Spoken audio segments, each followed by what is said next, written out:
Welcome to a Mick, a Mook, and a Mike. Hosted by four-time Emmy-nominated producer Frank Pace.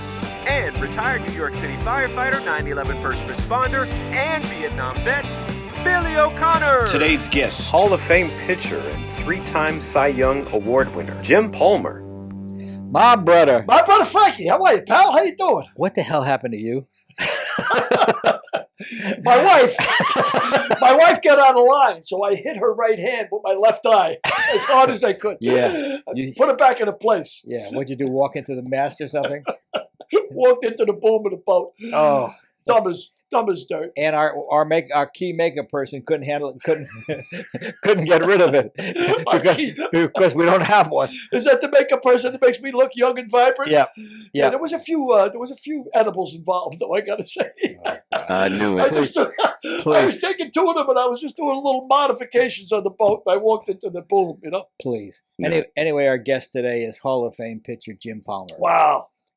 3 Cy Youngs, 8 20-game winners, Hall of Fame pitcher. We'll get to Jim in a few moments. Probably the best pitcher the Orioles ever had, I would say. Well, yeah. I mean, by far, right? Yeah, I thought you were going to say Weaver's number one man. Yeah, Weaver's number one man, but they had 4 20-game winners on the same roster. So that's pretty. We got a lot to talk to Jim about. But let's get back to your eye. Listen, you're going to try to make a fool out of me. It's too late. Oh, funny. Much too late. Much too late. Anyway, my eye. We were talking about Bill Maher before. What do you think of that 21-year-old guy having access to all our secrets? I mean, I get the Bill Maher show. I mean, they showed his picture that they take when you first go into the Air Force. Obviously, I was in the Air Force. He was not in the Air Force. He was in the Angus, Air Force National Guard. Yeah, Air Force. Angus. Yeah. Air National Guard.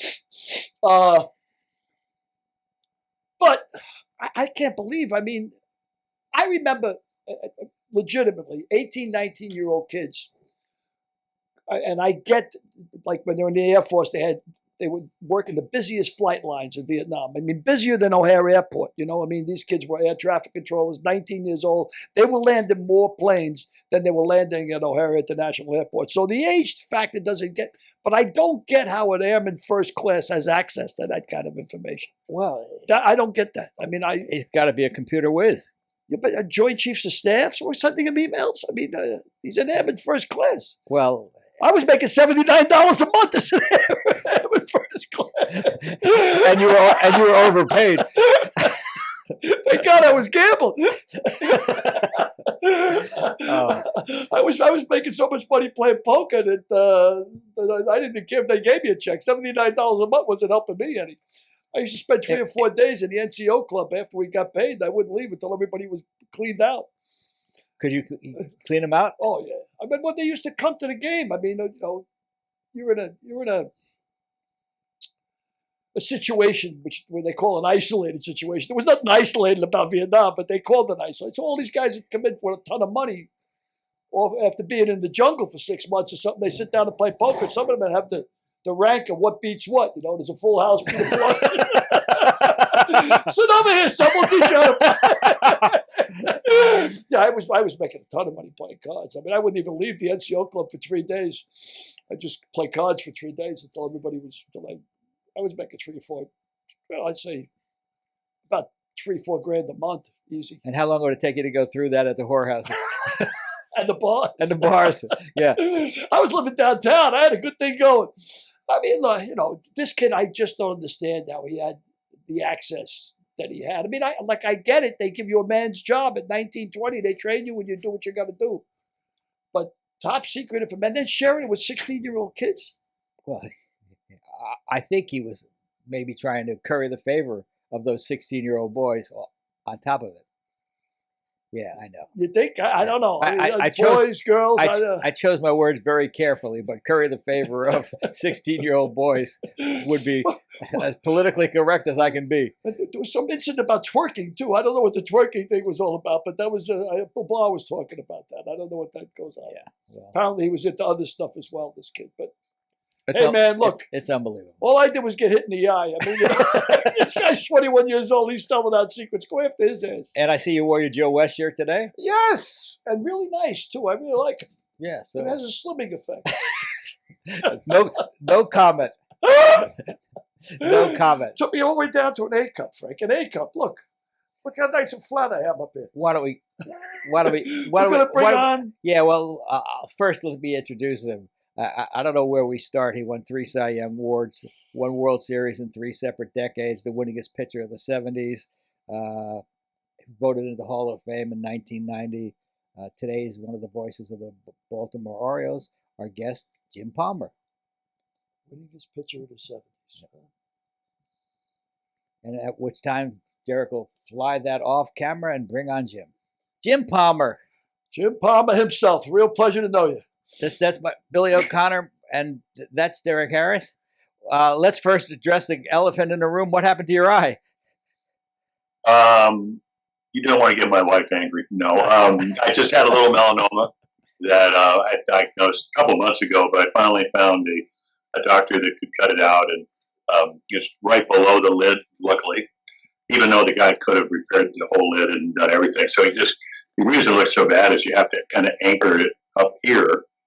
He goes, well, he said, that hurt? I said, yeah. He said, well, I just anchored it into the bone. Otherwise, your eye droops. So, Wow. it's 3 days. So I have to go back to work. I have the Tigers in Baltimore, and then the Red Sox come to Baltimore, next weekend and into the next week. So, I'll just wear the aviator glasses that go by. Wine glasses. Yeah, Billy walked into the mast of his boat. That's boom. That's the boom. So that's what happened to his eye. So Yeah. the eyes have it today on a Mick and Mook and a mic. Very clever. That's interesting. I think I thought his eyes are a little bit more valuable than mine, I Yeah. believe. So Jim, as you know, we have viewers all over the world. I read a question. I want to read you a question sent in from Minnesota from a man, a Mr. RC. He asks, Jim, what was your secret to your success versus Rod Carew? He had like 400. You mean the fact that I got him out 60% of the time? Oh, it's funny. When we used to, I still remember curveball. I threw the Rod in instructional league in Al Lang Field in 1964. It was the best curveball I threw in instructional league that year, and it just happened to strike him out. And then probably went another 15 years before that happened again. It's funny so if I was looking at a lineup here, I would go, Rod probably hit second or third. I'd go, let's see, Tovar. Yeah, I can probably get him out. McNally and Cuellar couldn't get him out. He broke up no hitters in the late innings against them. So if I get Tovar out and Rod hits a single, that's fine. But if Rod comes up with the bases loaded or runners in scoring position, I have to try to pitch him differently. So, that's kind of the way you go through a lineup. And, he was, he won 7 batting titles. He's in the Hall of Fame. He's one of the great hitters ever. He could bunt with 2 strikes. He could, he could hit a pitcher's pitch. He wasn't a home run guy. It's not that he couldn't hit home runs, but I don't think he ever hit a home run off me. But, again, I used to say, okay, I'll let Rod hit a single, because he's a good guy and he can be happy. And then I'll try to Oliva and Killebrew, 2 other Hall of Famers out. So, they had a really nice lineup, and that's not even mentioned Don Mincher and some of the other guys, that played for the Twins. But, I think, I think the first major league start I had was against the Tigers, and first time up, Al Kaline, who's in the Hall of Fame, and I think he had 399 home runs or whatever. One of the great guys in baseball since has passed away, but I strike him out the first time. Now I'm 19 years old. I have no idea what I'm doing. And the next time up, fastball, curveball, strike 1, strike 2. And our catcher, Dick Brown, calls for a changeup, and I throw it. And Al hits it off the foul pole down the left field line for a home run. So it was my third pitch. Again, I kind of relied on a veteran catcher. And it wasn't that it was the wrong pitch. It was probably the wrong, he wasn't hit my fastball, wasn't hit my curveball. Not that he couldn't do that. But that particular day he wasn't. And I threw him a pitch he could hit. Next time I threw him about a 98-mile-per-hour fastball low and away, and he hit a single in the right field. And even at 19, I was smart enough to know Al Kaline's better than I am. So whether it was Carew or Oliva or those guys, you kind of have to maybe subjugate your ego in a sense that these are the best players in the world. And some guys you can get out. some guys you can make bad pitches and get out. Some guys you can make great pitches. The guys that are, the premier hitters, the Bretts and the Carews. And, Craig Nettles wore me out. I think he had 9 home runs and probably had 27 RBIs. Most of RBIs of any player I faced. Rice had 9 home runs, but 8 solos. So I could live with that. And, when I got to the big leagues, I roomed with Robin Roberts. I was 19. He was 38. He had 270 wins, and I didn't have any. Sammy Ellis would eventually become our pitching coach and lived around the corner in the Tampa Bay area. And he said, hey, Robin, who hit the most home runs off you? Robin said, I don't know. Some guy hit 19. And Sammy said, well, what was his name? And he goes, they were solos. I forgot. So I learned at a very early age, if you're going to give up home runs, and you're going to, don't have them the 2 to 3 run variety, and never gave up a grand slam. Apparently, Tim Kirchhoff brought a list out on the field at Camden Yards about probably 10, 12 years ago and said the boys in Bristol said you wouldn't know what these names are. And there were 13 names. I looked at them and I had no idea what they were, but the logical answer was, must have been the guys that I walked with bases loaded. So apparently I walked 13 guys with the bases loaded. And I was pretty good at math. 1 is better than 4. Might even have gotten a C+ in math to know that. That's unbelievable. The situational pitcher that you were. That you never gave up a grand slam in your whole career, and to think like that. That's not. My parents. I was adopted. And in New York, and my parents told me, if you want to make right decisions, you need to get a good education, and you need to be polite, and you need to have a good work ethic. And so I learned those things, even though I came from a upper class East Side. I really was lucky. I won the lottery as far as having adopted parents. So, but they told me, and there's some days you don't have your best stuff, and maybe you're going to have to think a little bit more out there. And then again, you get to the big leagues. Back then, they had roommates. And you're rooming with a guy that's on his way to Cooperstown, and Robin Roberts, one of the great pitchers of the Whiz Kiss Phillies, and great guy, mentored me. There are some 38-year-old guys that when you see a 19, 20-year-old kid that's going to possibly take your job, they go, what, figure it out yourself. Robin wasn't one of those guys. Yeah, Robin actually managed against me in our Jacksonville team in college. Robin was the coach of University of South Florida when I was playing at Jacksonville. We played against a bunch of Hall of Famers. Enos Slaughter was the coach at Duke. Wow. Enos Slaughter. Yeah. Enos Slaughter was the coach at Duke. Eddie Stanky wasn't a Hall of Famer, but he was the coach at South Alabama. So I would get a big kick out of seeing those guys come into Jacksonville. You did. If you played for Eddie Stanky, and he was there. Maybe Al Lopez was there the first year I got there, but I think Eddie Stanky came in the mid '60s, and if you did a rundown right, or you were Ken Berry and you were the center fielder, and you somehow involved yourself in a rundown between second and third, he'd buy you a suit. Really, seriously, suits probably $59.95 back then, but at least he made the effort of. The meal money was what, $12 a day, and the minimum salary was $7,000 versus $700,000 this year. Of course, that's a few years ago. Yeah, well, I think Eddie Stanky also left University of South Florida to take over the Texas Rangers in the 70s, and he stayed one day and then he quit. Wow. Maybe he didn't like the heat. Yeah, of course. So, Jim, you were the youngest pitcher to ever win a World Series game at 20 years old. What was that like? What was that World Series like? What was it like pitching against Sandy Koufax? Well, we were obviously the underdogs. The Yankees had beaten, the Dodgers had beaten the Yankees in '63. They beat the Twins in '65. Koufax and Drysdale were obviously prominent parts of that. I think Sandy that year was, maybe 25-7 with about a 1.90 ERA. And a lot of people thought that was going to be his last World Series.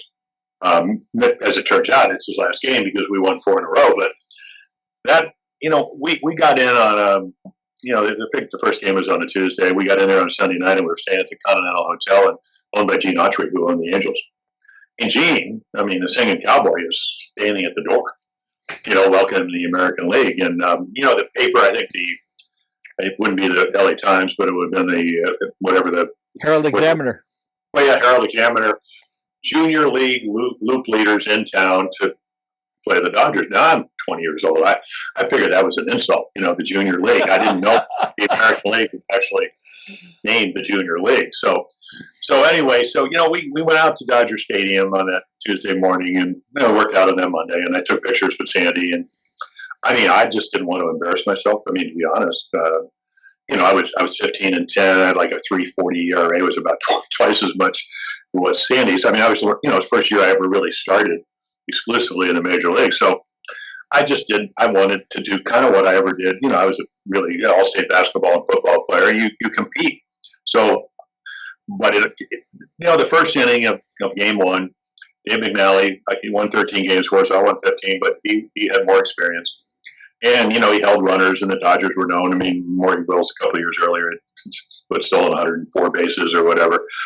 They could run. They were primarily supposedly good defense, supposedly being able to steal bases and, scratch for runs and then, beat you a 1-0, 2-1, 3-2, whatever. So Dave's, Frank and Brooks Robinson hit home runs in the first inning, and I'm standing on the bench and I'm going, wait a minute. Oh, maybe we actually have a chance to win this series, because this is kind of what the Orioles did. Frank, Brooks was Hall of Famer, 16 straight Gold Gloves. Frank had hit 49 home runs. Come over at an old 30 from Cincinnati, from the Reds, for Milt Pappas and I think Dick Simpson, and hit 49 home runs, won the Triple Crown. Would hit 2 more in the World Series. So they hit home runs, and then Dave McNally struggles. The late Jim Murray, who was a Hall of Fame sports writer for the LA Times, said McNally stopped the Dodgers running attack by walking the bases loaded. Which, we got Mo Drabowski for $25,000 at the beginning of 1966 from Kansas City. And Mo really had a good arm. He was worked for Freeling and Company, a stockbroking company in Chicago. Great arm, a 3-2, bases loaded, drop down and throw sidearm stuff in the bullpen. But he could pitch. So he comes in and strikes out 11 Dodgers in 6 2/3 innings. And I'm sitting on the dugout, and we come back. I think the Dodgers get 2 runs early in the game, 2 or 3 runs, and they don't score again in this World Series. So Mo comes in and just dominates them. I mean, high fastballs, great breaking balls, and I'm kind of sitting there and I'm going, well, it looks like to me they have a little trouble with high fastball, which is pretty much what I threw back then. So we go out to game 2. It's not one of those bright sunny days. It's not it's not San Francisco or Oakland or even spring training where you lose balls in the sun. I mean, it's just kind of hazy. Al Michaels would have called it a schmutzy day, which he did one Sunday. I said, schmutz? Oh, that's a good one. I said, in between, I said, "What? Maybe you can define what that means." But anyway, it was just kind of an overcast day. So I believe I remember correctly. Like Wills hit a ball back to me, and I rushed it. I knocked it down and threw him out. And it's nothing going into the 5th inning. And Sandy, I think he throws 23 out of 25 pitches for strikes. He's certainly kind of pitching up to his capability. And then I think Davey Johnson hits a routine fly ball to center field, and Willie Davis drops it. So.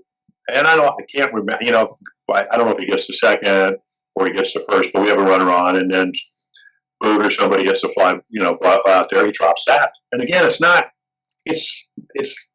you got sunglasses. It's not bright. It's just, not an overcast day. The June gloom is not in October. It's just cloudy, but it's not really that cloudy. No, he picks up the second one and throws it in the dugout. So we end up getting 3 or 4 unearned runs, and we end up winning the game 6-0. Happens to be the first shutout I ever pitched in the major leagues.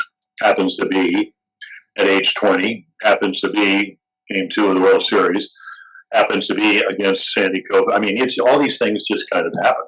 Now, if my parents, because I signed a year before the draft, but my parents said, because Houston offered me more money. Paul Richards was running that organization. And next day, 10 teams called. Now, my parents said, I think you should sign with the Orioles. Jim Russo had been up in South Dakota. I'd gone to a college league, only high school player up there. Merv Rettenman, Jim Lomborg, Bobby Floyd. I mean, a lot of major league players played on that team. But I was only 17, the youngest guy. And I could have signed the next day and probably got more money, gone somewhere else, and never had a chance to play in 6 World Series. So, now here we are. We win game 2. We go back to Baltimore.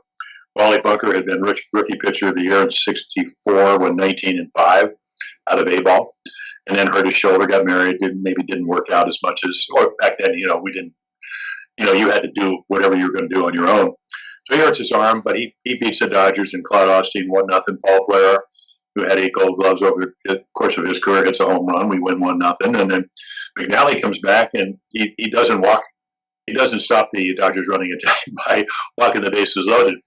Frank hits a home run off Drysdale. We win 1-0, and we're world champs. I mean, so things happen. I can't say that I prepared. I mean, I think I prepared for that when, I played grade school basketball. I'd always play with the older kids, or when I started playing basketball, I made a freshman basketball team when I moved over to Arizona. And I played, not very well, not very long, but I played freshman basketball, and then, led the state in scoring, and was an all-state. And then my junior year, my best friend, Frank Lethen, who runs the Seattle Times, not at the time, but his dad did, and he says, we need somebody that can run and jump. So I caught 65 passes and played defensive halfback. I did all those things. So so everything you ever did in your life is trying to, be in the moment, meet the moment. And for some reason, I was able to not, walk the bases loaded, which I was certainly capable of doing in the first inning against Sandy. And again, he pitched great. His defense stuff, and they ended up making 6 errors in that game. So here are your Dodgers. They don't score after the second or third inning in game 1 for the rest of the series. I think they had 125. You're known for your speed and your defense. Nobody's getting on, so you can't. As we know, there's a saying in baseball: you can't steal first. And then, if you're Sandy Koufax, obviously the greatest pitcher of that decade, one of the greatest pitchers of his generation, even though it was kind of like a shooting star because of, the fact that maybe 6 of the best years you could possibly have. The defense lets him down. So, he didn't deserve it.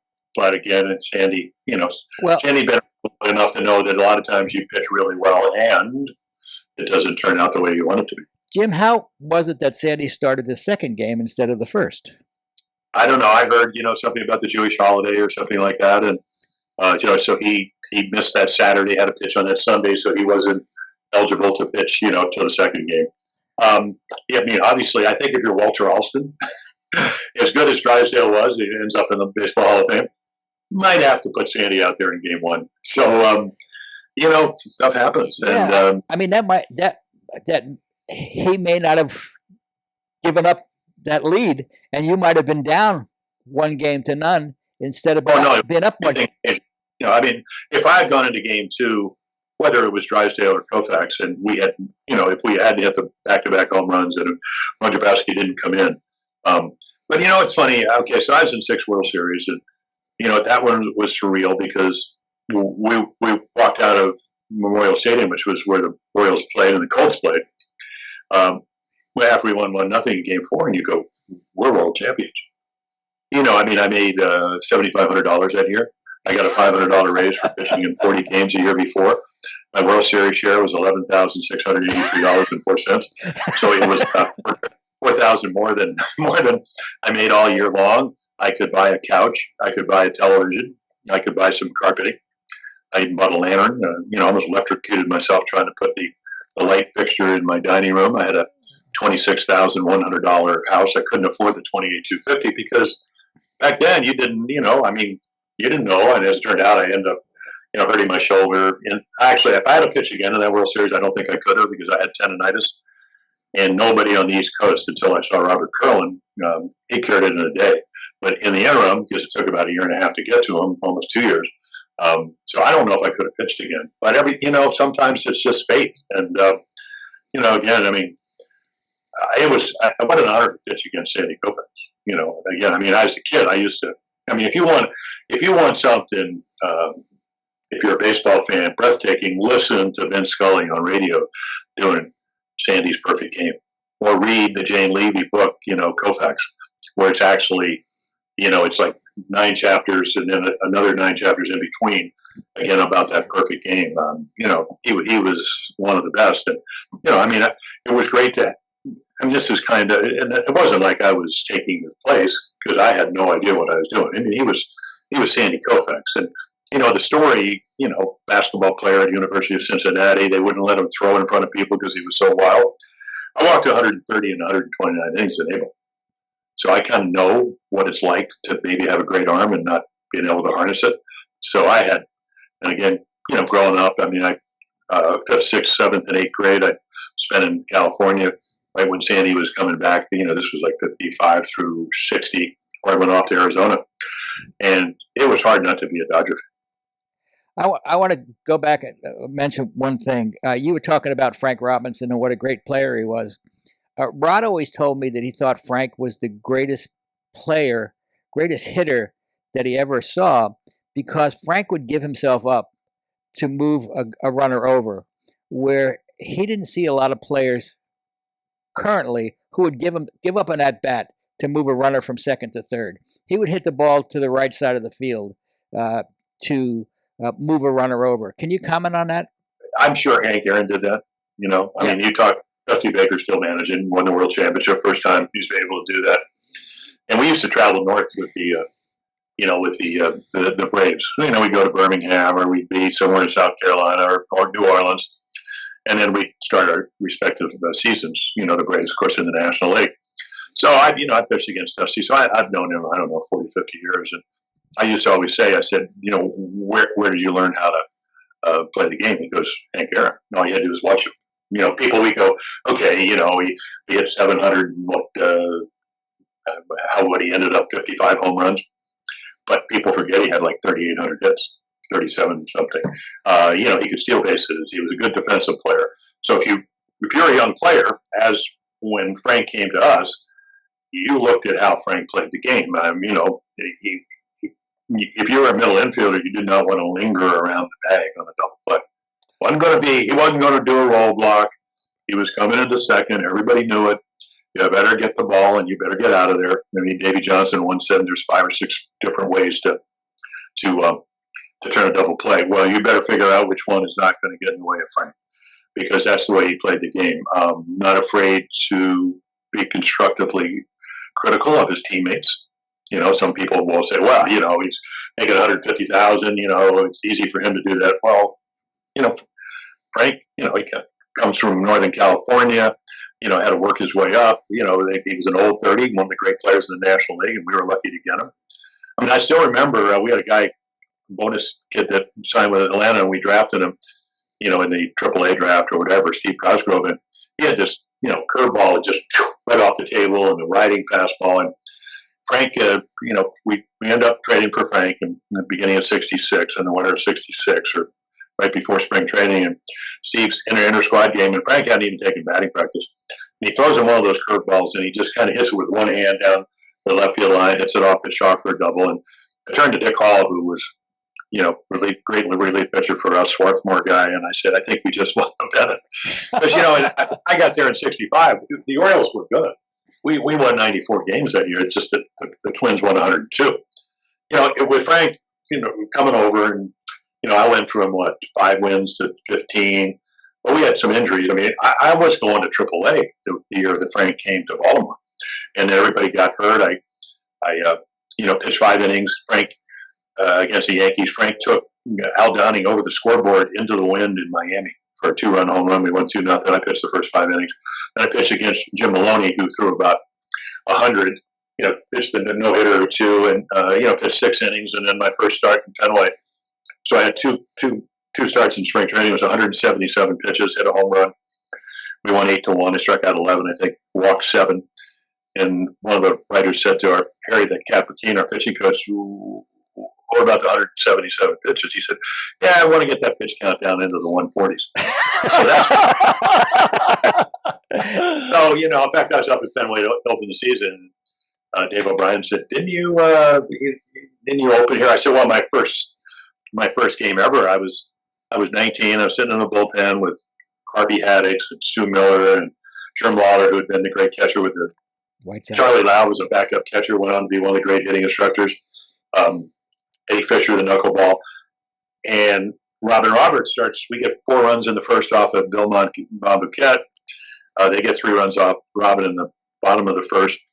Robin gets in trouble and they bring me in. Well, I'm so nervous because I've never pitched out of the bullpen. I bring the warm-up ball in. So I have 2 balls. I have the one that I'm supposed to use in the game, and then I have the extra ball that's in my glove. And Hank Bauer said, "What's that?" I said, "Well, I called him Mr. Bauer because I was so young. I said, Mr. Bauer, out in the ball." He said, "Well, I take care of that. You take care of Yastrzemski." And I think I walked Yaz to load the bases to get to Tony Conigliaro, which was not a really good idea at the time because Tony C was probably the best young high fastball hitter in the big leagues. And of course, that's kind of what I threw back then when I was 19. I had a curveball and an occasional changeup. So somehow he swung it too high. I could have gotten the grand slam out of the way to the second hitter I faced in the big leagues, but he swung at 2 high fastballs, and then John Flaherty called him out on a knee-high fastball low and away that I threw accidentally. It's not like I was trying to do it, but that's where it went. And, the journey started. I want to ask you a question, backtracking, that you may not have ever been asked before, but what was it like to hit against Koufax and Maloney? Well, Maloney, it was the night game in Miami. And, I struck out the side in the first, and he struck out the side in the second. And, I walked the first guy in, Andy Etchebarren, our catcher, bonus kid from La Puente, California, comes out. He goes, "Jimmy, let's not get into a throwing contest." I mean, that's how hard it was to throw. Plus, it's a night game. Lights weren't very good. And because Jim's a friend of the show, and he's appeared as a guest. Terrific. Oh, I mean, yeah. So, but I faced Nolan Ryan. He walked me. He literally threw me a 3-2 curveball and walked me. He scared you. Apparently, I scared him. I won my first game Sunday afternoon when I was 19. The Yankees, Pepitone and Boyer, they're sneaking in, and I homer over the right center field fence. About 25 years later, I heard Joe Garagio's radio rendition of that. Boyer sneaking in third, Pepitone about 20 feet from home plate. There's the pitch to 19-year-old Jim Palmer. It's a high drive to deep right center field. 19-year-old Jim Palmer has just homered over the right field fence. Boyer was so close to home, if Palmer had pulled that ball, he would have had to pick him up with a spatula. Who was the pitcher? Bouton was the pitcher. I Yeah. think Bouton was the pitcher, right, Jim Bouton? Yeah. The ball 4 guy. Ball 4, yeah. Yeah. Oh, no, the book was fabulous. Yeah. I was reading that book on the way up spring training. I got the book, and of course, Willie Kuhn made it famous by saying nobody should read it. Frank does not that. Any publicity is good publicity. But so I'm reading the book, and Frank Robinson wouldn't talk to me for about a month. Mainly, and it wasn't that I don't think Frank ever read it. The book was hilarious, except that nobody knew he was writing it. So that was a big splash. That made a lot of noise, that book, when it was released. Well, it was just, wouldn't you? If you're part of a team, and I played on an organization that had the best winning percentage in baseball for 20 years.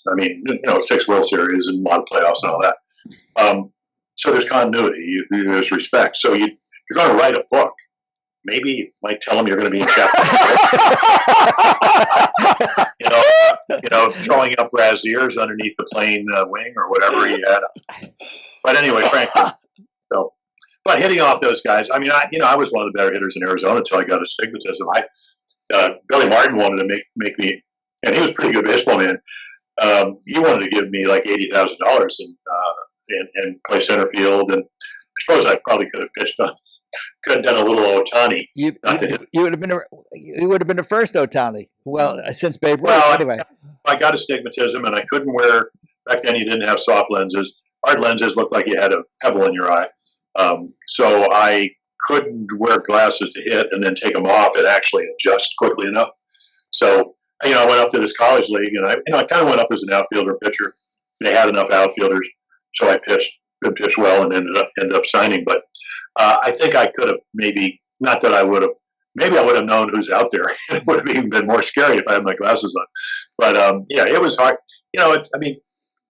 The key, Tony Gwynn and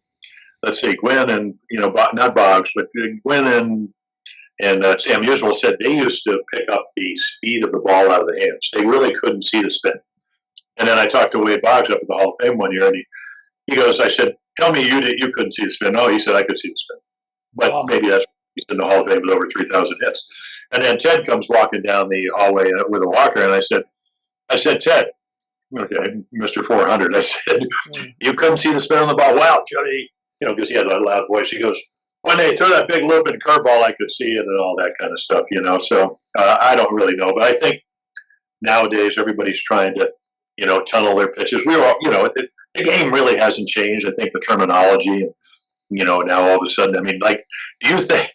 Well, I'll give you one quick story about Koufax. Okay, so I'm on deck, and Andy Etchebarren, Andy had a little bit of a hitch.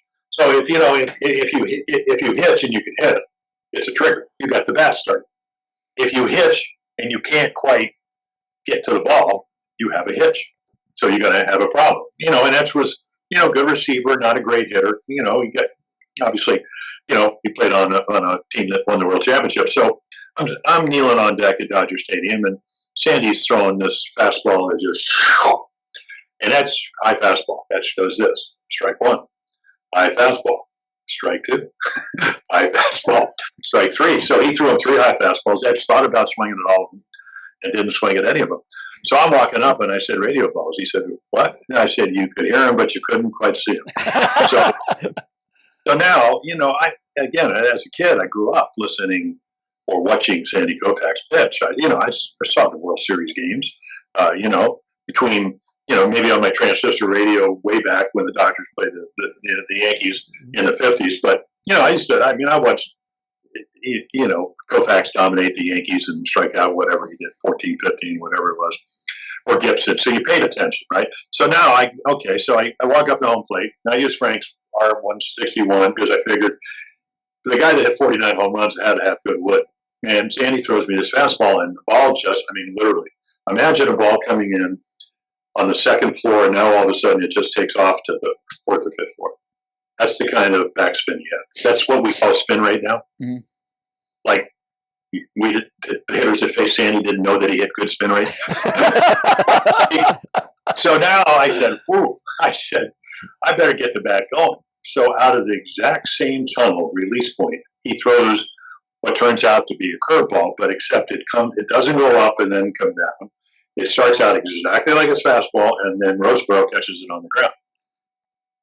So there is tunneling. Yep. So whether it was 1966, all the good pitchers, you got the sweeper, and you got this, and you got that. At the end of the day, you think Bert Blyleven, they saw his curveball?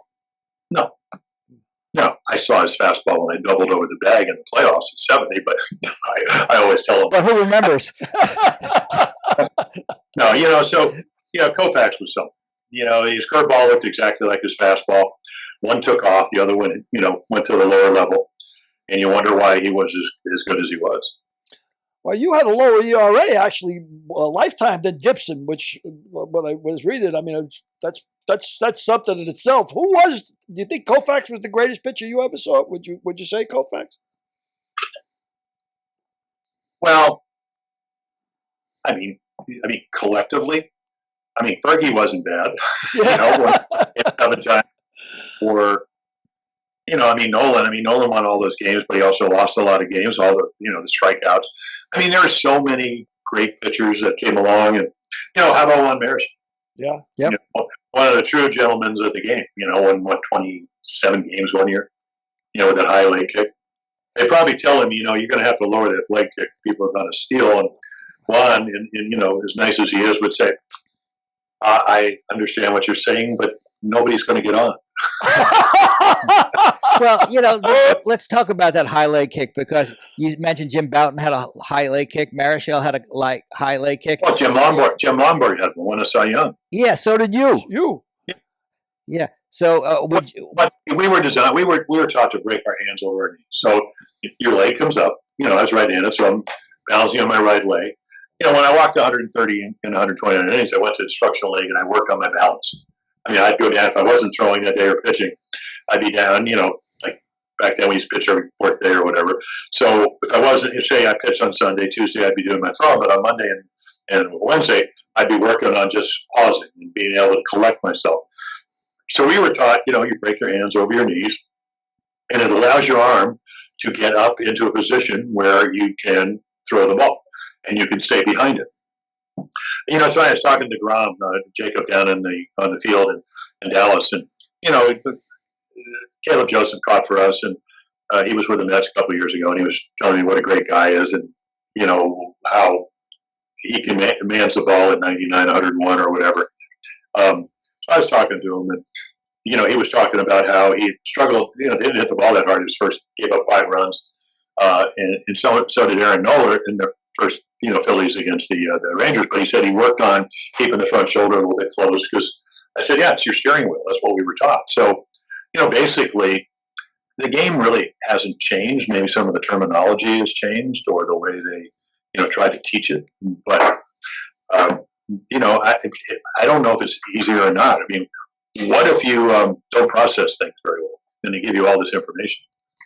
You know. Well, I take issue with the game hasn't changed very much, because your Oreo staff had 4 20-game winners. You won 20 games 8 years in a row and averaged between 275 and 325 pitches a season, innings a season. That you couldn't do that today. Well, you're never going to get the opportunity. That's what I mean. So yeah, I mean, Frank, if you were if you were an agent of, well, let's throw out Verlander or Scherzer, you know, I mean, 2 marvelous pitchers, both probably going to the Hall of Fame at some point, making $43 million a year. You were their agents, and they said, you know, we're paying you $43 million. We want you to pitch 300 innings this year. What would you say as their agent? I say no. I say maybe not. Right, exactly. You know, and I'm not saying, I mean, these are 2 of the best, and 2 of the guys that want to pitch as long as they can. But the game has changed. You know, I'll leave you with this as far as that is. They look at the first time through the order, second time through the order, third time through the order. Most pitchers, not the Scherzers, not the Verlanders, not probably the Fergies, you know, not the catfish hunters, not the Nolan Ryans or whatever. That batting average didn't go up dramatically. But the modern day pitcher, they looked at their time and they go, well, if it went from 230 to 250 or 250 to 230 and now it goes to 310, we got a guy in the bullpen that's going to be.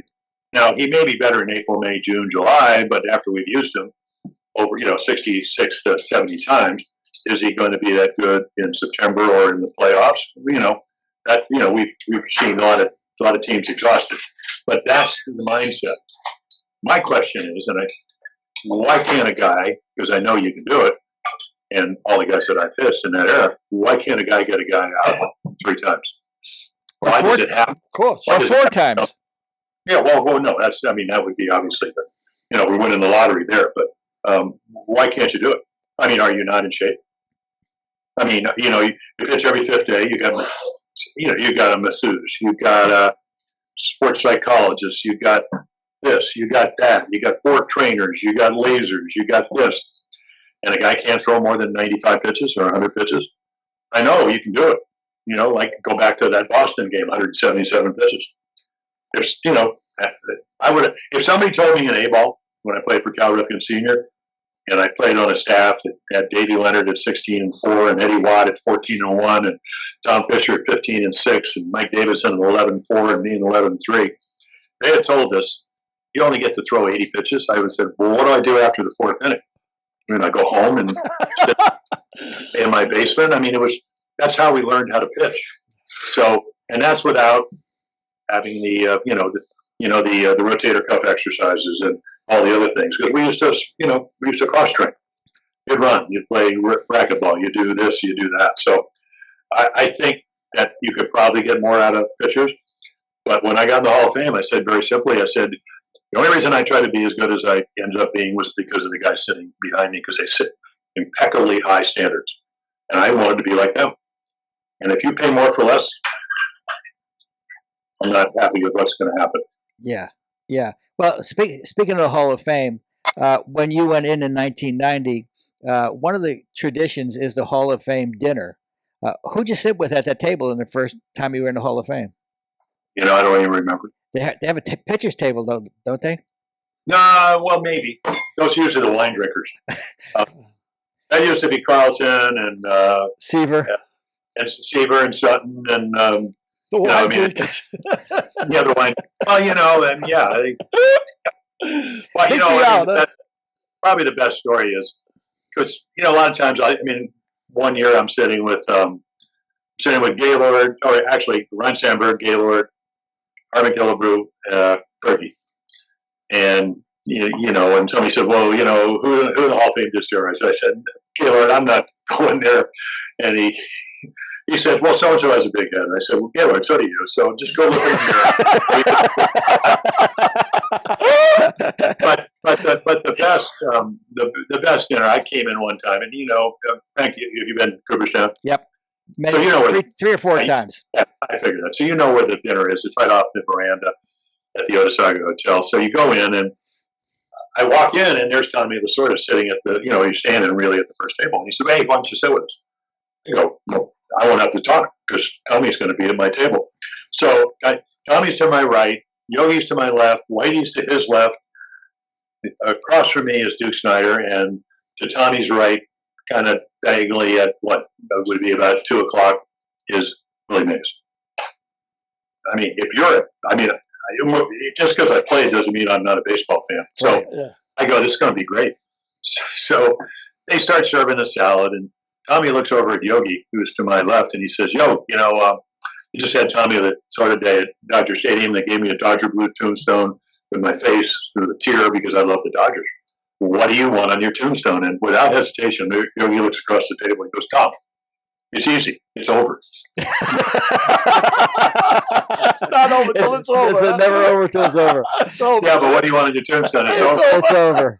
So Whitey says, if you think that's something, he said about 2 weeks ago they had the Yankees do a great job of having their, you know, their old timers game, whatever you want to call it, legends games. You know, so they invite about 50, 60 people. And Yogi's standing in the middle with Mattingly on the left and Whitey on the right, and they're showing all the deceased Yankees from Miller, Huggins, you know, to Mantle and to Maris. Not to, well, Maris too, but I mean all the great names. You know, Ruth and Thurman Munson and Bobby Mercer. And Yogi looks at Donnie Mattingly and says, "Donnie, you know something? Sure hope I never see my picture up there." So, see, Yogi said those things. You know, Yogi, how do you get to your house? Well, when you get to the fork in the road, you take it. Well, you could get to Yogi's house either way. When you got in the fork in the road, you could go right or you could go left, and you would get to Yogi's house. So a lot of the things, I mean, and we're talking about a guy with 58 lifetime home runs and all the World Series rings, and you know, playing on some of the great baseball teams, especially the Yankee teams of all time. I think we kind of make fun of Yogi, but for a little guy, in fact, you know, my wife went to Texas A&M, and we were coming out of the other side. We're walking over to Main Street with Carmen and Yogi and Susan. You know, if you're an Aggie, you know, it's more about football. So, and Whitey is not very big. So we get to the corner, and Susan says, which team did you get into the Hall of Fame for managing?" No, that's not what Okay, what was it there? I said there are different criteria for getting into the Hall of Fame if you're a manager than a player. and there. And watch your other eye while you're at it. So I was almost his height. I go, you know, he did hit 358 lifetime home runs, one to left field. And other than that, that was it. So, but yeah, you know, I mean, I used to always sit at the Yankee table because, you know, I grew up in New York. You know, I did a pediatric AIDS fundraiser at Ted Fields, who's Marshall Fields' brother, and they raised about $4 million. And Robin Williams was there, and Elton John was there, and Holly Hunter was there, and Little Richard was there, and Carlton was there, and Koufax was there, and Danny DeVito and Rhea Perlman were there. And you know, I see Billy Crystal, and I had gone to see City Slickers the night before, and I said, "Billy, you know, I'd seen him actually when he was filming it. I was in Santa Fe, and he was going shopping, you know, because it was filmed outside of Santa Fe and Suzuki in New Mexico, and he came into the, you know, riding in a Jeep, yelling, 'Jimmy, Billy,' you know, all that stuff. So I see him, and I said, 'Hey, I went to your movie last night.' He said, 'Well, you know, I wrote it.' And I said, 'Yeah, I read the review this morning in the Los Angeles Times.' And I said it was great, and he said, I said, 'You know, my greatest day ever was 1954 when my dad took me to Yankee Stadium before color television on a Tuesday night when it rained and the Yankees won. So and 10 years later, as it turns out, I come in, get the bases loaded on a Labor Day, coming in relief of Frankie Bertain, who was a bonus kid, got hit, Phil Ince hit him in the hand. They got an infield hit, and then I struck out Maris Mantle and Elston Howard on like 12 Wow. So beer's a great motivator, by the way. You know, and Edger Barron hit a 3-run home inside the park home run. Bill Stafford threw at me, which probably was not a good idea because I could hit guys without even trying to. And then Blefary, rookie of the year, hit a ball in the upper deck. So, I mean, you know, I've been around baseball my whole life. Doesn't mean that I didn't like Y.A. Tittle or I didn't like Norm Van Brockman or, you know, Jaguar John Arnett. Didn't go to the Coliseum when I was a kid. I got my dad take me down there, you know, when there's 110,000 people to see the Rams play. Or take me to the Olympic Auditorium to see Lou Thez and Buddy Nature Boy Rogers. So I've always... Leslie. Wrestling, yeah. Exactly. Oh, yeah. I thought it was real. Yeah, the Kangaroos. I remember all of them days. Yeah. Buddy Rogers. Yeah. Oh, yeah. But you know, I when you were talking earlier in the interview, and you were talking about what a great guy Robin Roberts was and the advice he gave you, I flashed for some reason to the Ken Burns documentary, Baseball. They were asking a pitcher how to pitch to a young pitcher was asking an older pitcher how to pitch to Henry Aaron. They said that's nothing to it. You throw him your best stuff, and then you go back up third base. That's what you do. That's all. Yeah. I used to when I got to the Orioles, the Twins would come in, and I used to ask Bill Pappas, who was we traded for Frank Robinson, but ended up winning over 200 games in the American National League collectively. And I said, so how do you pitch a leader? He said, right down the middle. I said, what? He goes, yeah, right down the middle. He hits everything.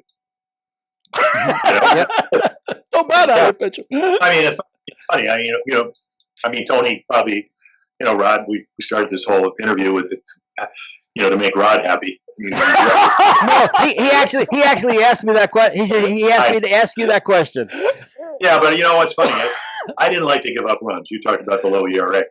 I would say that if we went back, and you probably could do it. It'd be kind of hard, but it's funny. People.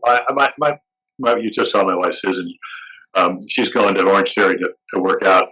So she's on the couch here in Corona Del Mar, California, one time, and she goes, article, Jim Palmer must maybe overrated Hall of Famer all time. And it was basically, my batting average on balls in play, which is usually around 300 league-wise, was 249 for my career. So I must have been lucky for 20 years. And I didn't strike out enough guys. So I asked one of the writers, because they have all the numbers. I said, so what happened with a runner in third in less than 2 outs? Oh, he said, your strikeouts went up about 22%. I said, why do you think that is? And he goes, well, you probably needed to strike him out. And I go, other than that, when you play for good defensive clubs, and I mean, there were times when I had great defenses. I had Blair in center with 8 Gold Gloves, and Brooks and Belanger 16 and 8. But there were other years where, Bobby Grist was one of the great second basemen of all time. And, if you look at his WAR, maybe Hall of Fame WAR numbers, Davey Johnson won 3 or 4 Gold Gloves. So Boone Powell, MVPs, people forget how good he was, Eddie Murray, Cal, whatever. So, the game is, as you said, Frank, it's changed, but it really hasn't changed. I used to always tell Coach Sell when we were doing, Monday Night Baseball or World Series, I said, the drug cloud hanging over the baseball. And he would go on to his stuff, and I would say, Howard, I said, once you get between the lines, it's the same thing. I was looking into this morning. Red Sox lost last night, the Angels lost. Kensley Jansen came in, struck out Trout, Ani, and Hunter Renfroe. I think I don't know if it was a 1-run game, 2-run game, but they were 1 for 14 with runners in scoring position. They made 3 errors, pass balls, wild pitches, and whatever. The game. It's funny. I can look at a box score.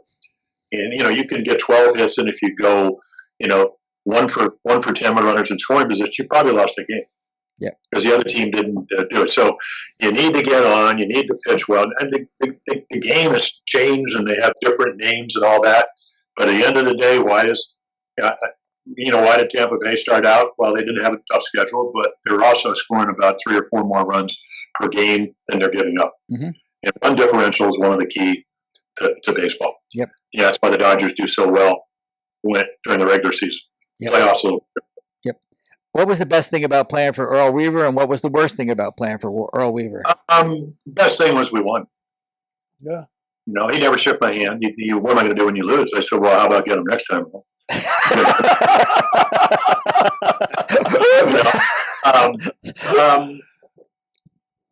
See, the problem was he pitched every fourth day back then. So on the days I wasn't pitching, I heard what he was saying about the guys who were pitching that day. So when I'm out there, and he used to put his foot on the top step of the dugout like he's going to come get you. And, you know, I mean, he was a piece of work, but we had great teams. He was very loyal. You know, it didn't matter what you called him. If he thought you were going to be the best guy to win or help the team win that night, you were in the lineup. I mean, it really didn't matter. You know, he was, you know, now they talk about how important outs are. Earl didn't bunt because he didn't like to give up outs. He knew how precious 27 outs were. A guy would hit into a double play and he would go, I can't tell you the language, but he would go, hit into it, you know, pop up, strikeout, save us in it. And it made so much sense, you know. And you're wondering, what is this guy yelling about down there? And, you know, whatever. But he knew who to play. You know, you go back and look at, you know, we're going to have what the Joe Altobelli managed in '83, the last time the Orioles won the Earl retired in '82. But if you look at the platoon, John Lowenstein and Gary Renicky hit 34 home runs between them. So, you know, and where did Joe get it from? That's what Earl did in '82 and '81. We lost on the last day of the season. 1980, no playoffs. We won 100 games. Yankees won 103, didn't go to the playoffs. The great thing about Earl Weaver is that he would have a meeting and would say, 40-man roster, if we all play together and we do what we're capable of, we have a chance to win. And, you know, he was telling the truth. Yeah. So that was you know, he was, you know, he was critical and you know, and whatever. But he was very entertaining. I mean, he was like going to Broadway to watch his interaction with some of the American League umpires. Yeah. They really, considering how many games we won and how much they hated him, I actually think, you know, maybe we were actually better than what our record indicated. They just didn't. He made their lives miserable.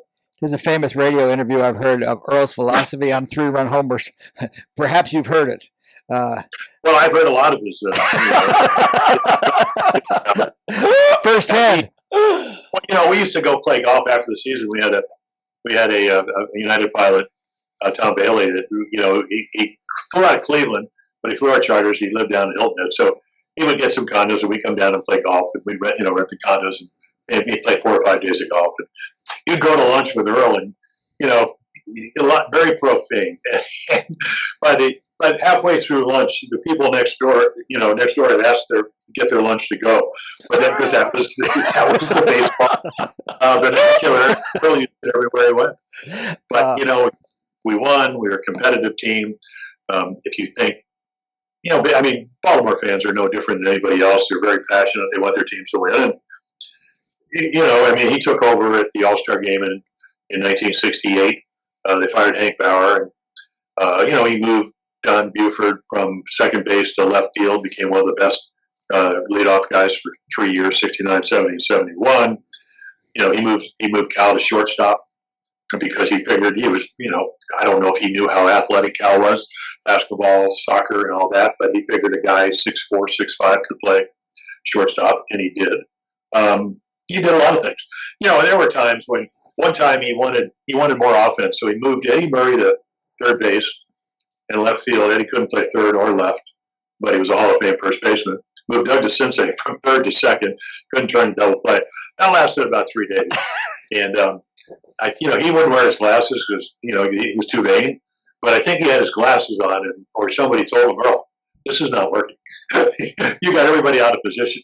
So, you know, again, he was an innovative guy. He had the, you know, I wrote a letter to the Veterans Committee because, you know, it's funny, when we used to go on the road and they changed the rules for him, we would go, say with a DH, we would go to New York, and he would start at shortstop Royal Stillman, who was our right fielder.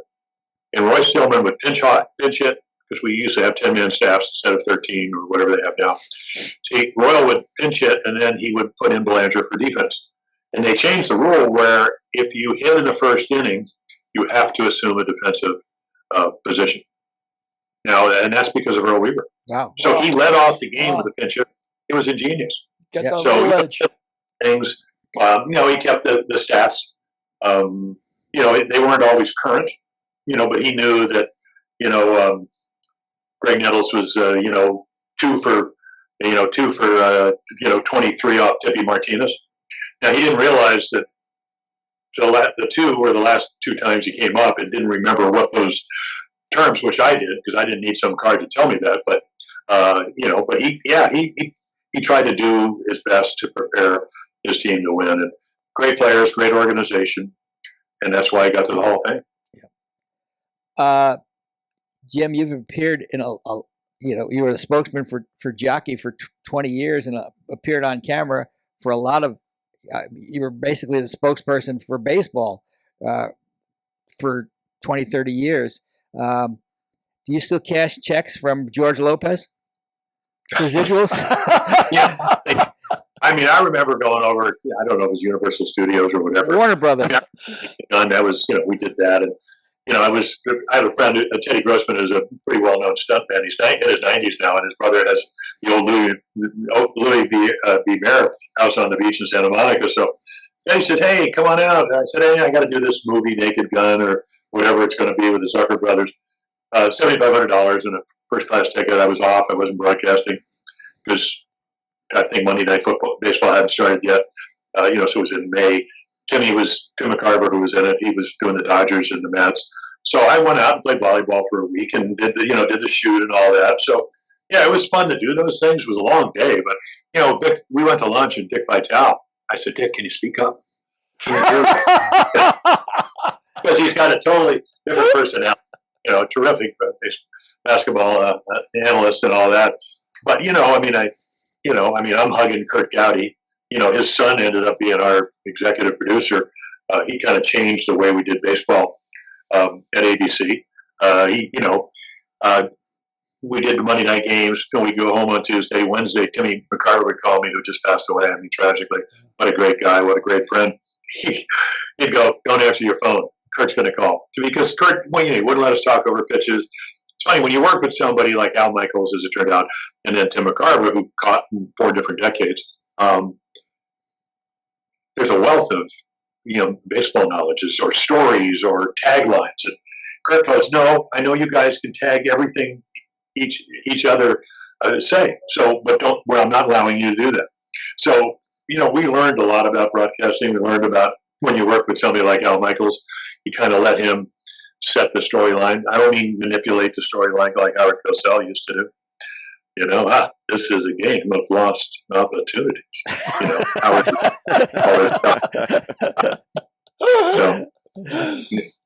Yeah.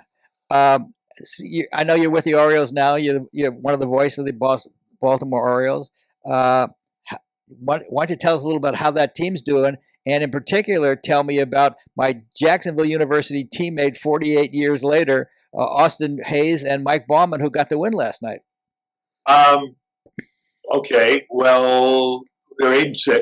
They were 7-14 last year. They improved by 31 games, one of the largest increases in wins in the history of baseball. They were 9 games under 500 on July 2nd. They had a 10-game winning streak, and then kind of got a couple games over, and then maintained that. So they ended up 4 games over 500. For a team that only won 52 games a year before, pitching went down about 2.5 runs a game. They put the Great Wall of Baltimore. They went from 364 to 398 in left center field. So to Austin Hayes, the Orioles, they have their own network, but they only did 3 spring training games for some reason. So the one I did, and the pregame, I said, I don't know if they can pitch as well as they did last year because the bullpen was that good.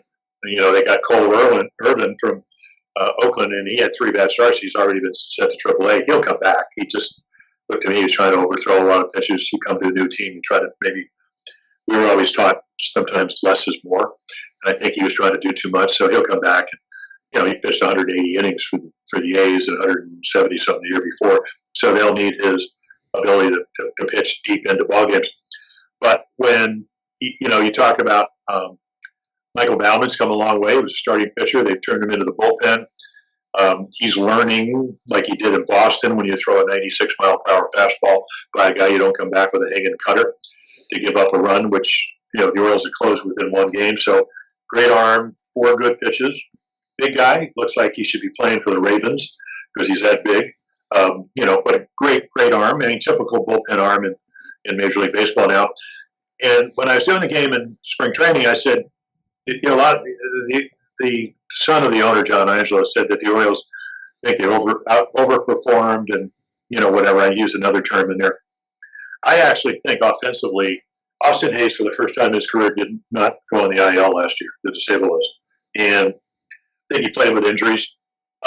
He was all-star caliber the first 3 months, and then hit a little over 200, 4 home runs the last 3 months. But I think he played hurt already. He's playing like he did, in April, May, and June. He's a really good defensive player, has a really good arm.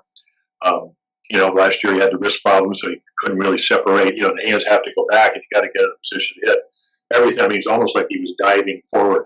So he's made some changes. Mel Castle hit 33 home runs 2 years ago, most by any rookie, and then last year they went down a little bit.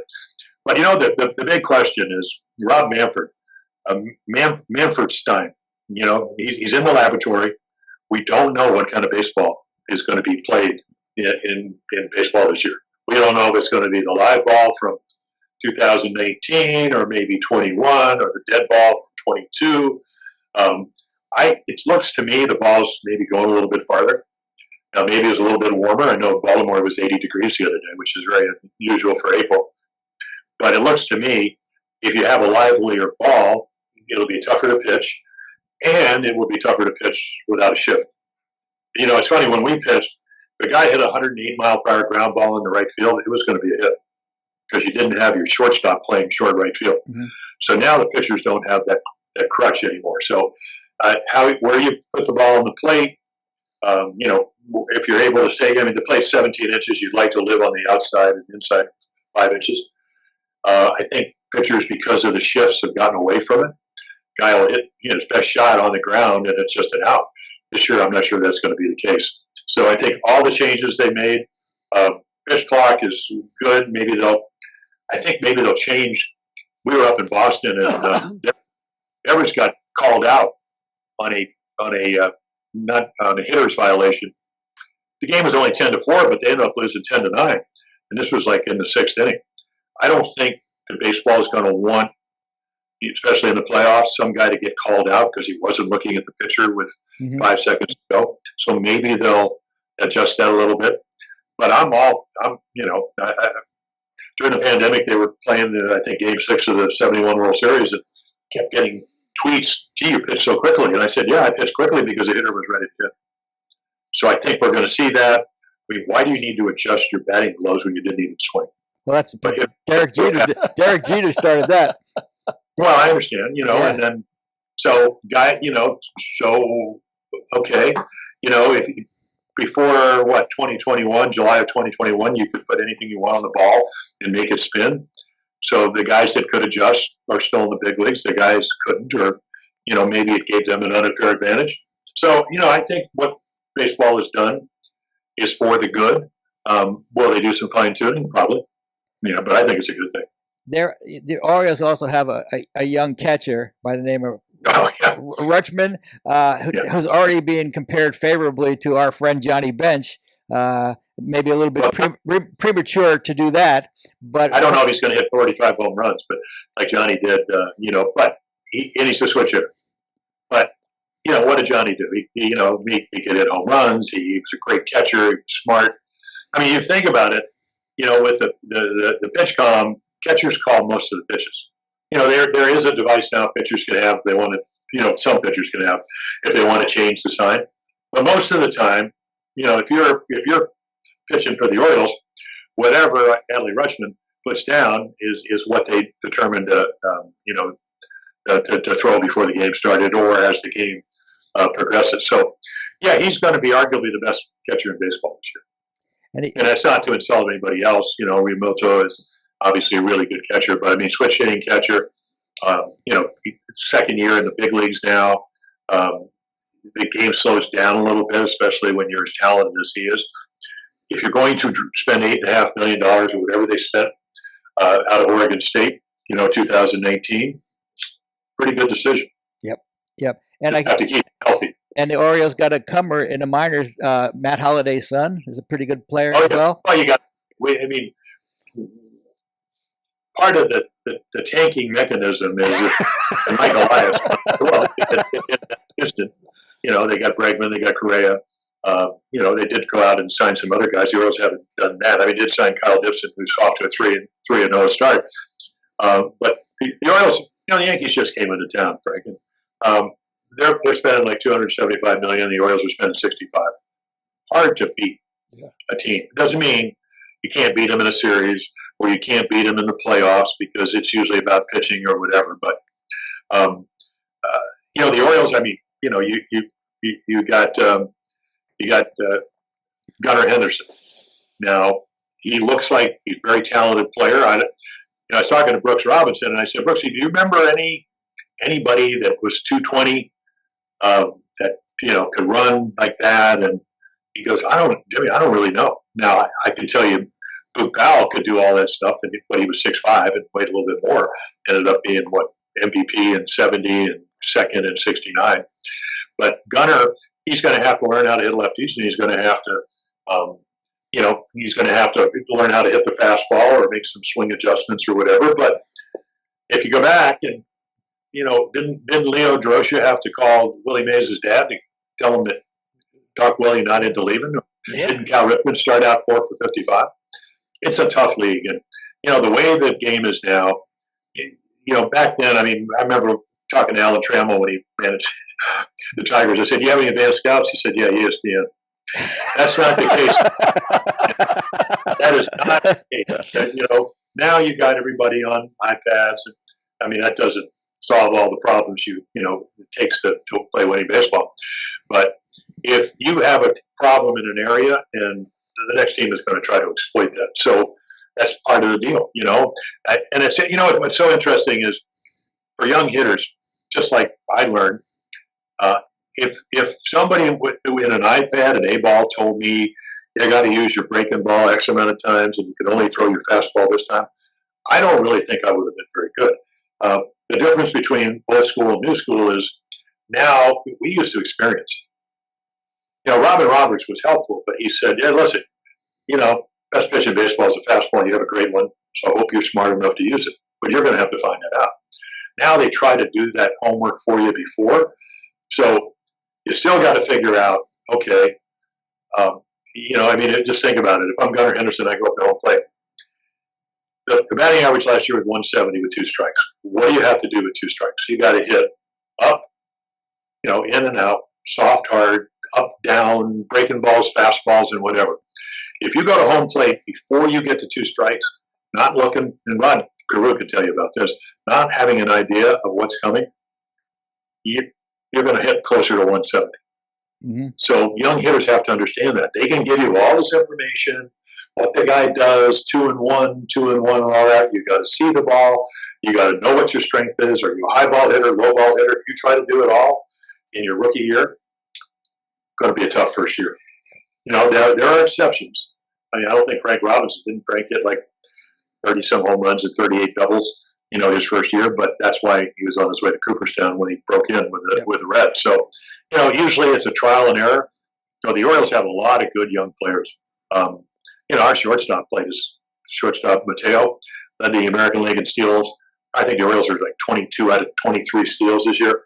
So they're going to have a speedy team. But then, Mullins has to get closer to where he was as a 30-30 guy. But again, I think they're a much better competitive team, but everybody in their division got better. The Yankees got some injuries, but with the exception of, and even the Red Sox, on paper, I don't know how it'll turn out, but, Sale's back, they got Jansen, their bullpen, they got Chris Martin, but the Blue Jays are spending more money. So it's a tough division.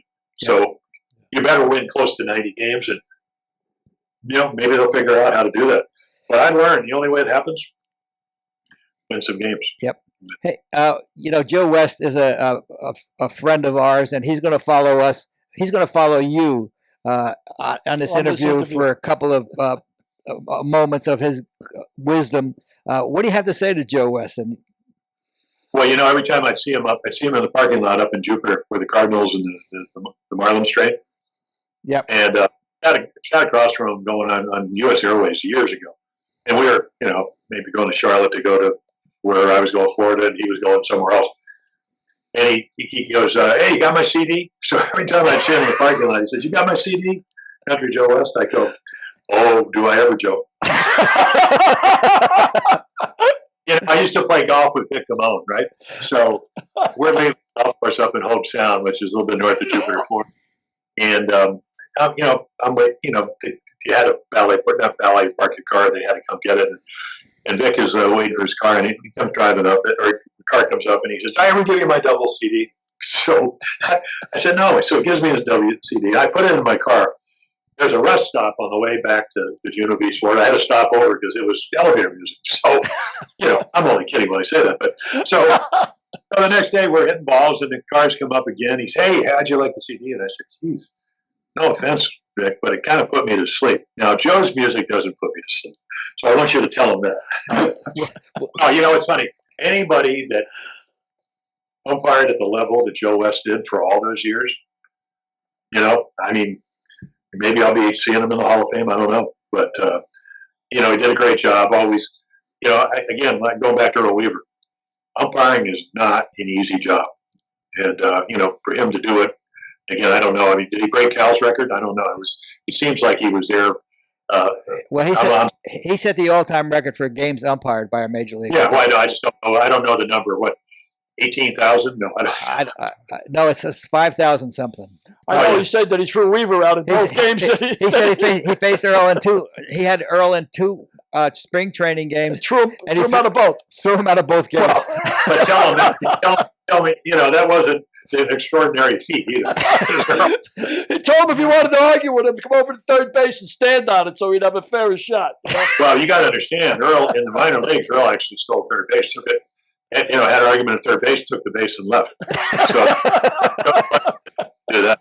And they used to have when I hurt my shoulder, I played for Earl in Rochester in '67, and we go to Richmond. They used to have musical instruments a little closer to the third base coach, where the visiting manager and the minor leagues would make.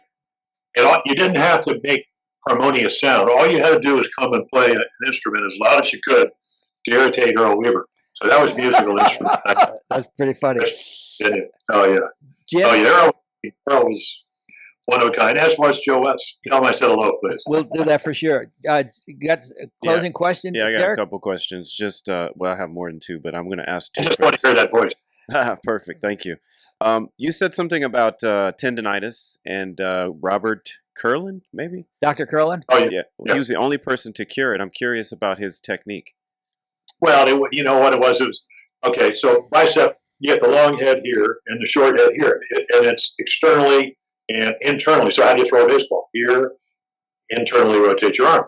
So I irritated that. Actually, my second year, which is the first year I started, it's 208 innings.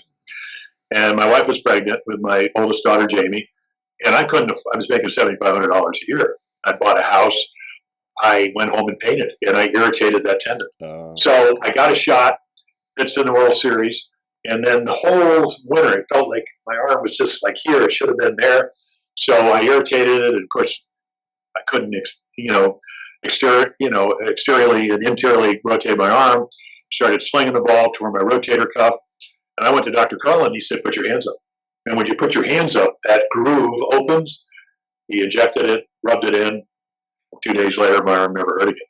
Wow. Now, I had torn my rotator cuff. So, again, it's funny. I used to go to George Resta used to be the Washington Redskins doctor and the Senators.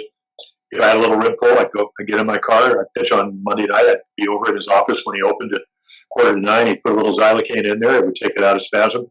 If you go to the right doctor, Arthur Pappas used to own part of the Red Sox, was also one of the premier orthopedic doctors. You go to the right doctors, and I don't know now if you know, I'm out here in California right now, the Kurland Joe, they're everywhere now. I mean, they have an office in Jupiter, Florida.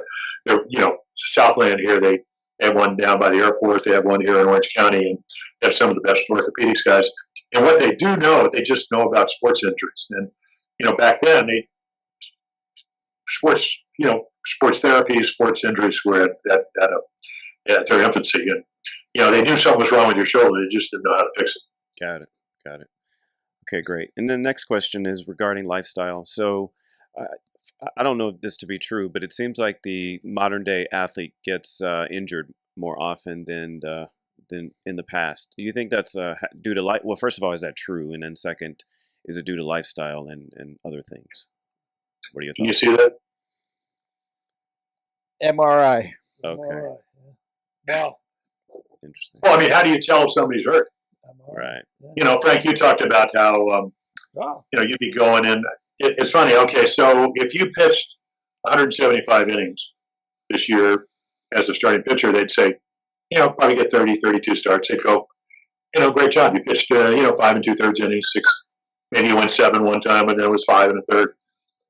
And I'm no different than Nolan or Gaylord or Hunter or, all the great pitchers of my era. I used to have 174, 75 innings at the All-Star break because you pitch more. So it's just kind of the way it was. Got it. Makes sense. And then I said 2 questions, but I have one more question, which I wish Billy had asked. But you recently found out. Well, how long ago did you find out that you're Irish? Well, my wife. You saw my wife because.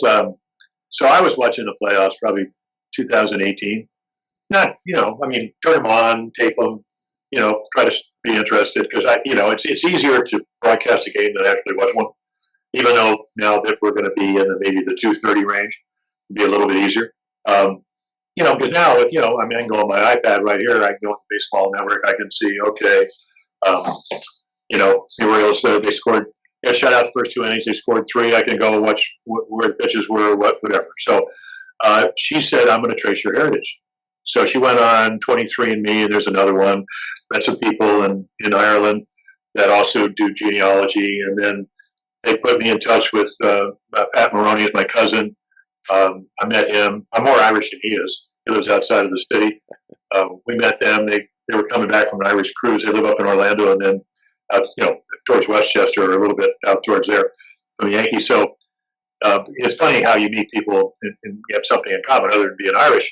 Pat, we take him to lunch at Emerald Dunes, which is obviously, if you're Irish, it's a golf course in West Palm Beach. And first thing out of his mouth, Jim, in his Irish brogue, what happened in 1969 with those Mets?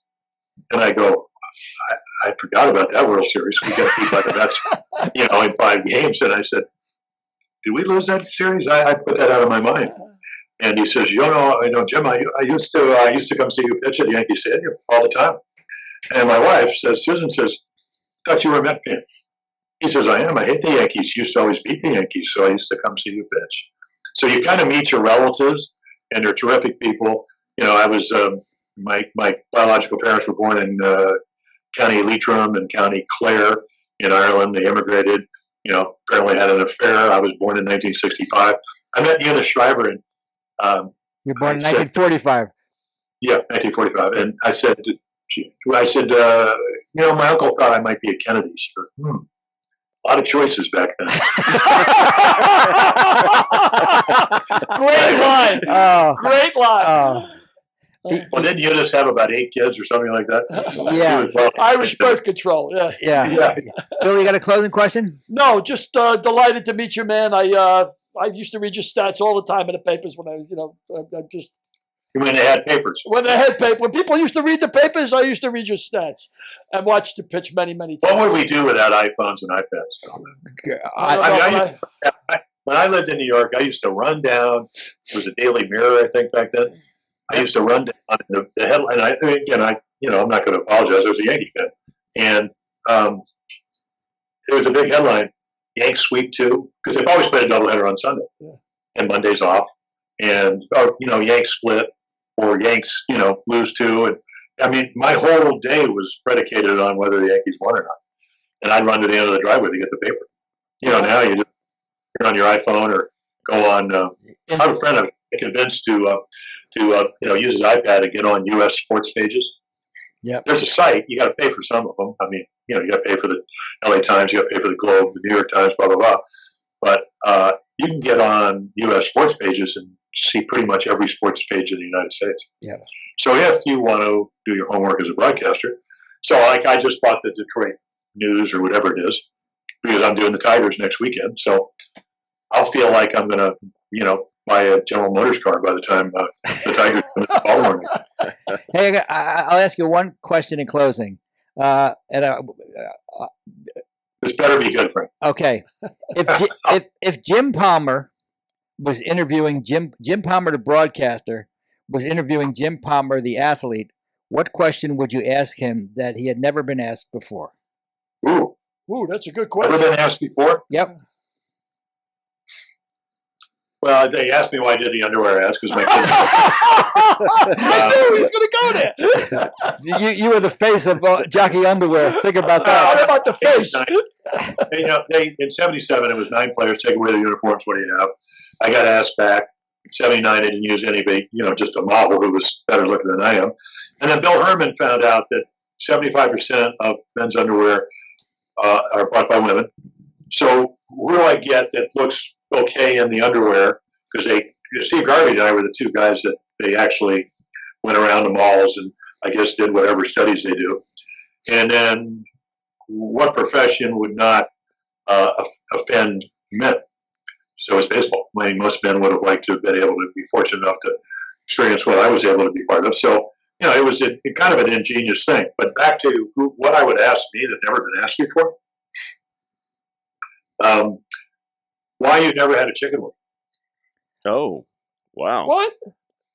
You've never had a chicken wing? Oh, no. Really? And why is that? I don't know. I would not eat a chicken breast with skin. If it was fried chicken, I would cut off. I like chicken breast, but I don't like skin. Yeah, well, that's where all the calories are in the skin. So I cut off the skin too. Well, but that's not why I do it. I don't think I'd like the taste of it. I mean, my cousin used to live in Whittier, and I used to go help him clean up the backyard, which was avocado leaves, and he had a dog, and the dog would go to the bathroom, and before we could go play, I'd have to help him sweep up. So I never like guacamole because Buster used to go to the bathroom. So I had a reason. I cannot tell you why I don't like chicken. Something else I never eat either. Oh, When I was a kid, we used to, my dad was Jewish, owned a couple of dress companies. My mom, it was Catholic, had come to New York to put her youngest brother through Juilliard School of Music, blah, blah, blah. And we used to eat liver. And thank God we had a dog that liked liver, because I could never eat liver. I mean, so there are some things in my life, but yeah, I don't know. Chicken wings. That's a good question. When you're in the restaurant business for lunch, that's one of the things you should put on your menu is liver, because it sells more than just about anything else but other than burgers. Because what happens whoa. I swear to God, listen, people come out to eat, 4 people. They come out to eat lunch. One person likes liver and never gets it at home. They're going to order liver. Wow. I swear to God, it sells. It's a big seller at lunches. I mean, back in 1945, I order it too. I do order it too. Interesting. Yeah, you do? Don't get it at home. We can't. You can't find 4 people that like liver, but you can find one with bacon and onions. Yeah. Wow. We used to have a guy that was good friends with Mo Drabowski, Joe Palumbo, and he sounds like a mafia guy, but he was a restaurant guy from Connecticut, and he said, with little orange peel, and then you put it with the liver, and actually it's tasty. Interesting. So I have something to look forward to. The Orioles actually going to the postseason, and maybe liver. Well, this interview was certainly not chicken liver, that's for sure. Thank you, Jim. Thank you, Jim. It was so great to be with you. And the Orioles are going to the postseason, so you guys out there lay it down on the Orioles. Oh, Billy's an ex-bookmaker, so lay it down on the Orioles. You got it from the horse's mouth there. Thanks, Jim, so much. Yeah. we do that all the time with Billy, so we do that all the time. Well, one last question. Was this a real show? Yep. It'll be on Wednesday. Okay. All right. Thanks, my friend. Bye-bye. Jim, really? See you guys. Was this a real show? I love the line that 75% of women buy men's underwear, of course, and socks. They're the ones that do it. He was a great guy. Oh, but you guys talk baseball. It's a different level. He's like talking baseball with. I mean, you know baseball good, but he's like He's 78 years old. Do you believe that? no. Wow. Do you believe that? Unbelievable. Well, with that, we'll bring on another guy that doesn't look his age. You got to remember the quotes that Jim told you to tell Joe. Now we got to make sure. What did he say? He said, "Make sure you tell him I like his music." Oh, for sure. Derek, can you bring on Joe West? Yeah, let's bring him on. There he is. Look at that. Joe There West. Look at that. Look at what shirts Billy and I are Thanks for wearing the today. shirts, brother. Thanks for the shirts. I like them. Yep. I like it. Yep. That's good looking. Billy, get your microphone out of the way so I can see the logo. Hey, Frank told me he came with 2 pairs of pants. That's the only thing I like. No. Well, Joe, we just had Jim Palmer was just on with us, and he said to say hello, and he told you don't have to. What the next time you see him, you don't have to ask him if he got your CD. He does have your CD, and he and he liked it. He says he doesn't fall asleep to it, is what he did Yeah. say. And he didn't pay for it either. Oh, do you have any memories of Jim?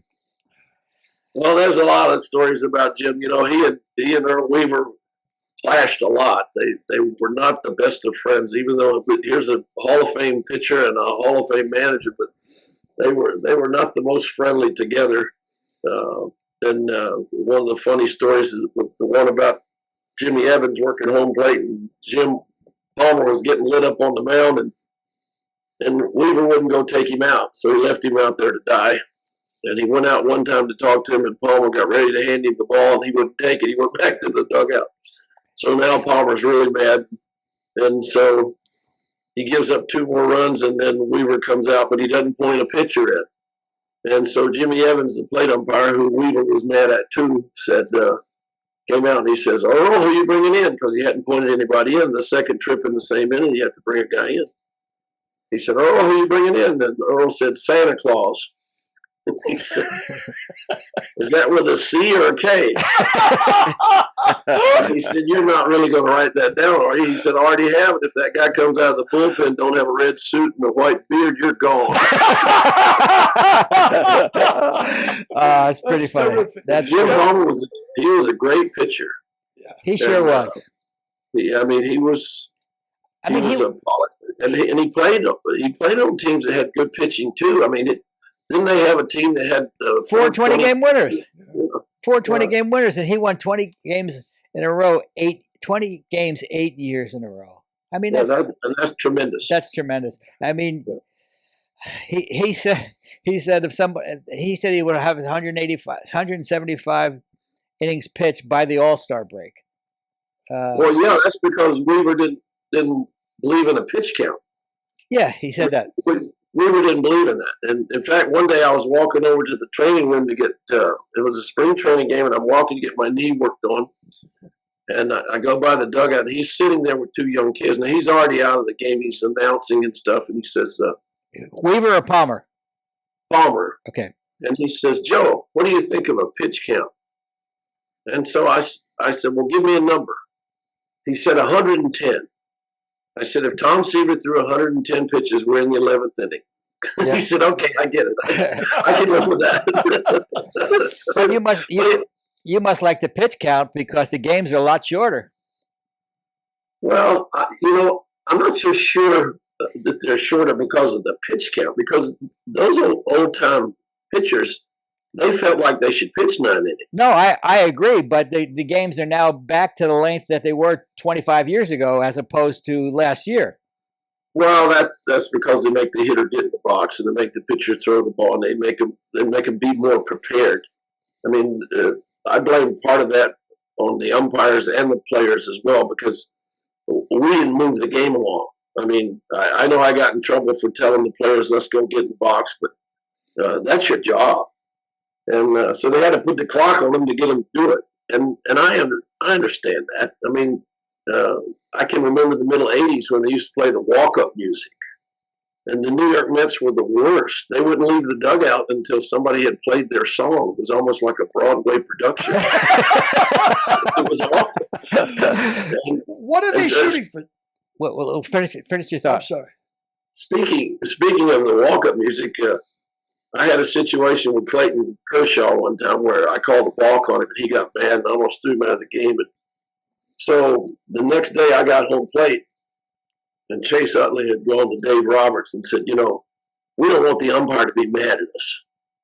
So we should play Joe West music for our walk-up music. So they started with the very first song on the album. The first hitter walked up the Blue Cowboy. The second hitter walked up to the second, and they batted around. We heard the whole album. The first 9 hitters for the game. So, That's funny.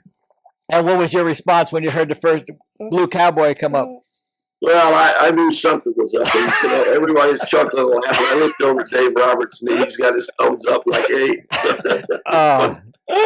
What a way to kiss the ass of an umpire. Yeah. Well, wasn't that awful? Yeah. What are they shooting for? They're shooting for 2.5 hour average. Is that what they're shooting for with the new rules? Again, Well, I don't know that that's so much of it is that there's so much dead time, Yeah. and they still have these TV commercials that are too long between innings. And I used to tell them for years, why don't you split the screen like they do in a stock car race? Well, they don't like to get compared to stock car racing because of the logos and everything. And yet they're putting Motorola on people's jerseys now. They're putting something else on the jerseys in Toronto now. So they're turning into golfers and stock car racers whether they want to or not. Well, But you- golfers also have split screen. It's called playing through. What did you think of the recently completed Masters? Did you watch it? Oh, I thought it was great. I think those guys were exhausted when it was over because, I mean, not only did they have to play the last day, they finished the third round and then play the last round, but they're exhausted. There's so much pressure on them to win that. It's amazing. And, John Rahm didn't do so well the first day he played up in South Carolina, but the second day I think he shot 65. Yeah. So I thought it was a wonderful tournament, and I was glad that the live golfers got in second and third, and I think they had 5 guys in the top 30. Yeah. They had five guys in the top 10. And I think they had 5 guys in the top 10. No, 3 guys in the top 10, 5 guys in the top 30. Yeah. And of course they talked, the live detractors talked about Koepka folded because he was a 54-hole tournament, but they failed to mention that Mickelson shot a 66 on the last day, and Patrick Reed shot a 68 on the 4th day. So they're just trying to make up stuff because yeah. Did you notice that the players got along just well, just as fine as they ever did? Yep. Even Sergio told one reporter, he says, "We're not talking about that. This is the Masters. Yep. This is a special event. So talk about the Masters." Yep. I thought that was a touch of class the way he did that. Yeah. So, and it is a special tournament. It's one of the big things in golf, and it's kind of funny because it's golf's World Series and it's the first major of the year. Yep. That's the coolest thing about it. It's like they play their World Series before they start the season. Have you ever played Augusta? No. Yeah. Go ahead. Sorry. It's kind of funny. I was in Anaheim a few years ago, and Peter Ubroth knocked on the door and came to the locker room and say hello. And he said, "I've got something to tell you." I said, "What's that?" I thought somebody had died.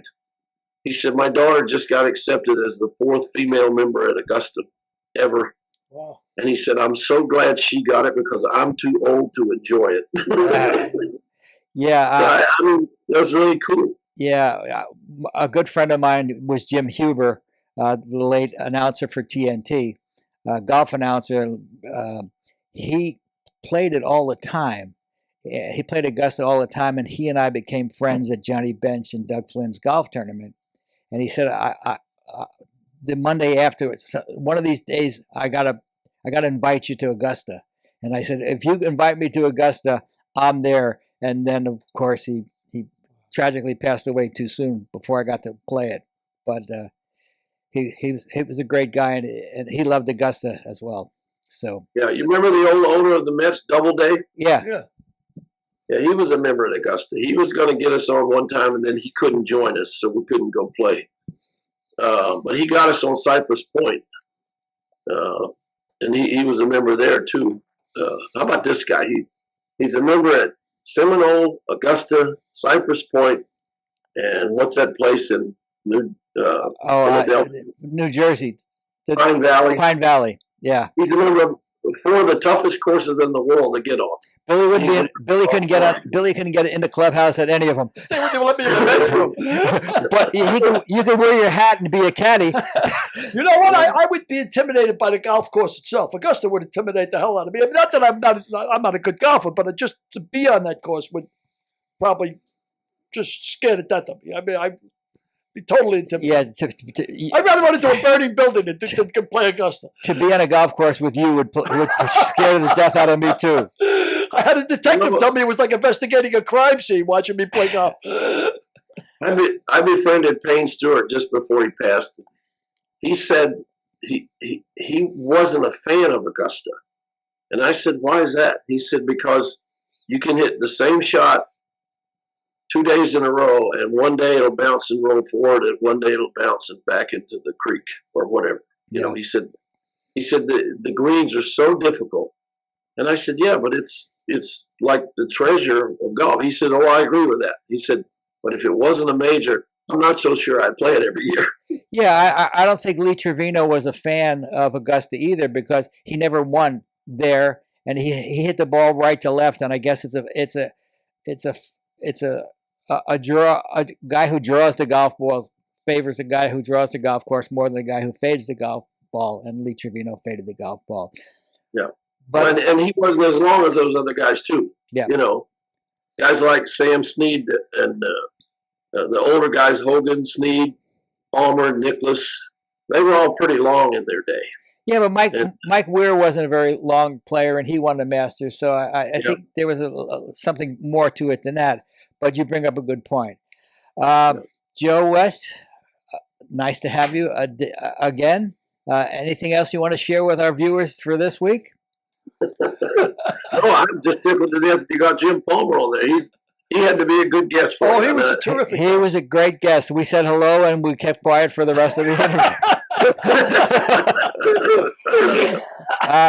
So we're looking forward to your future podcast with TJ Simers. That ought to be a classic. So save up for that one. I'm looking forward to that. It'll be amazing to get the three of you in the same room. Oh, wow. Well, TJ will rip our room apart for sure, but the hell with him. But have a good day. Hey, by the way, whoever won, did you ever catch Rita? Or did Rita ever catch you in that tournament? She was 4 strokes ahead at the first day? Oh, yeah, I caught her. that figures. The old hustler. I caught her. But you know what? We're going down to visit some friends next week in Fort Lauderdale. The guy that was executive producer of the new Yogi Berra. Oh yeah, Peter is coming out. Peter Sobolov. You met Peter at Pebble Beach. Yep. Yeah, we're going down to see him and his friend from California, and then we're flying back to see the Sony. I don't know. What do you call it?